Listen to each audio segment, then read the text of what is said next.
The Renewable Fuels Standard is one of the most successful energy policies adopted by Congress. E15 and E85 are not answers to the ethanol blend wall.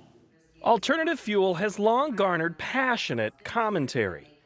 And that was the case again this week in Kansas City as the Environmental Protection Agency gathered responses to the proposed 2017 Renewable Fuels Standard. This was the only public hearing where officials will record oral opinions in response to the volume obligations announced in late May. The witness list was proportionally skewed to pro-biofuels. Now is not the time to back away from the ambitious yet achievable goals of the RFS.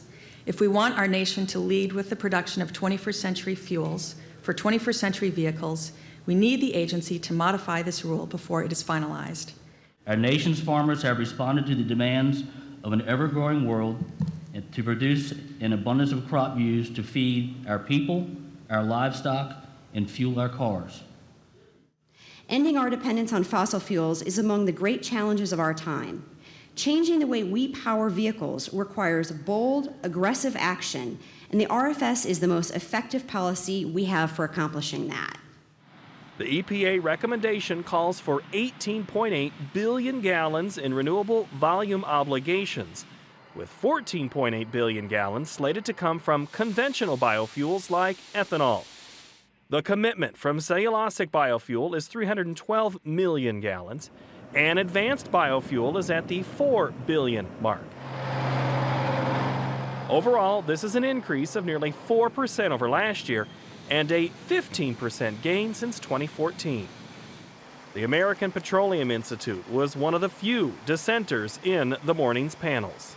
EPA's proposal to reduce the RFS volumes from the unattainable statutory levels is appropriate and necessary to avoid near-term economic harm.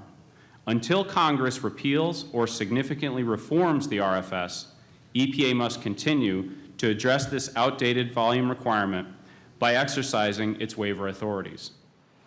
Upon release of the recommended standard, the American fuel and petrochemical manufacturers called the proposed volumes beyond marketplace realities and hopes that Congress will step in and reform the broken program. Today we have an all-star lineup of biofuel advocates. Proponents of the homegrown fuel arguing for an increased RFS gathered industry leaders, politicians like Nebraska Governor Pete Ricketts, and TV stars Chris Soules of The Bachelor and Brian Sowers of Crappie Masters to lobby on behalf of the industry.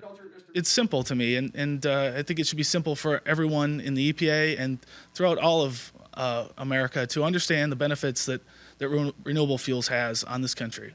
EPA does not understand what this program is all about. The proof of that was when they released the RVO in May, and an EPA spokesperson said, these numbers are achievable given the realities of the marketplace. Given the realities of the marketplace, what are you talking about? The RFS was intended to change the reality of the marketplace. The RFS was intended to make oil companies and gasoline marketers do that which they otherwise would not do. Comments are being accepted for the next month, and a final ruling is expected by the end of the year.